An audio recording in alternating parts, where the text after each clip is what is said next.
اللہ تعالیٰ نے جو فرمایا اقیمُ-الصلاۃ وآتُوا-الزکاۃ، نماز قائم کرو، زکات ادا کرو، نماز کے بارے میں فضائل و برکات اتنے ہیں کہ اگر آپ سنیں نا نماز آپ کی ایک بھی نہ چھوٹے۔ قرآن کریم فرقان حمید میں 700 سے زائد مرتبہ نماز کا حکم آیا ہے کہ نماز قائم کرو۔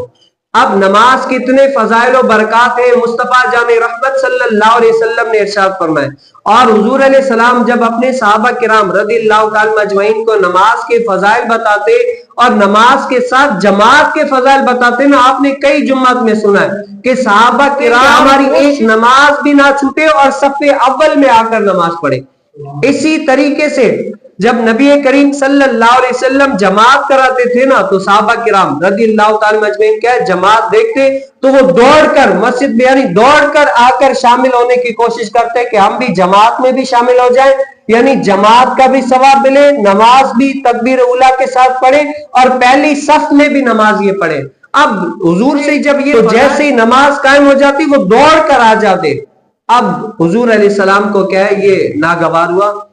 تو جیسے ہی نماز ختم ہوئی نا تو حضور علیہ السلام نے فرمایا کہ کیا ہے کون تھے ایسے لوگ جو دوڑ کر نماز میں شامل ہو رہے تھے؟ تو صحابہ نے عرض کی یا رسول اللہ آپ نے اتنے فضائل، یعنی ان کا کہنے کا مقصد یا رسول اللہ اتنے نماز کے فضائل ہیں، جماعت کے فضائل ہیں، تکبیر اولیٰ کے فضائل ہیں، تو یا رسول اللہ کسی کام کاج کی وجہ سے ہم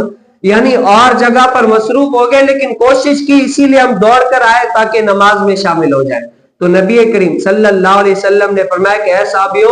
کوشش کرو جماعت کے ساتھ ہو، لیکن کیا ہے مسجد میں دوڑ کر آنا یہ مسجد کو تکلیف پہنچانا ہے۔ کیا کرو آرام سے سکون سے آؤ اور مسجد میں نماز ادا کرو۔ اگر کسی امر مجبوری کی وجہ سے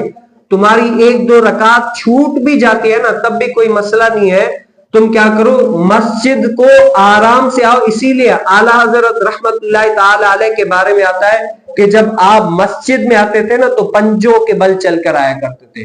پنجوں کے بل۔ کسی لیے تھا کہ اگر میں پورا اپنا پاؤں رکھوں گا اس سے دمک کی آواز پیدا ہوگی یا اس سے زور سے چلنے کی آواز پیدا ہوگی تو کیا یہ بے ادبی میں نہ شمار ہو جائے، اسی لیے پنجوں کے بل چل کر آیا کرتے تھے۔ اسی لیے مصطفیٰ جان رحمت صلی اللہ علیہ وسلم نے جہاں پر نماز کے فضائل و برکات بتائے، جماعت کے فضائل و برکات بتائے، وہاں پر مصطفیٰ جان رحمت صلی اللہ علیہ وسلم نے اپنے صحابہ کی اس معنوں میں بھی یعنی ان کی یہ تربیت فرمائی کہ اگر کوئی امر مجبوری کوئی رکعت نکل بھی جائے تو اس سے مسئلہ نہیں ہے، بعد میں اس کو کیا تم ادا کر لینا۔ اب اس کے بارے میں امام شافعی رحمت اللہ تعالی علیہ فرماتے ہیں کہ جس کی رکعت چھوٹ گئی ہے نا ایک دو، اب جو چھوٹ گئی ہے اب جو پڑھ رہے ہیں نا مثال کے طور پر دو چھوٹ گئی اب دو سے شروع کرتا ہے تو امام شافعی رحمت اللہ تعالی علیہ فرماتے ہیں تو وہ دو اس کی ابتدائی طور پر شروع ہوگی اور آخری کیا ہوگی انتہائی وہ آخر میں اپنی آپ پڑھ لے گا۔ لیکن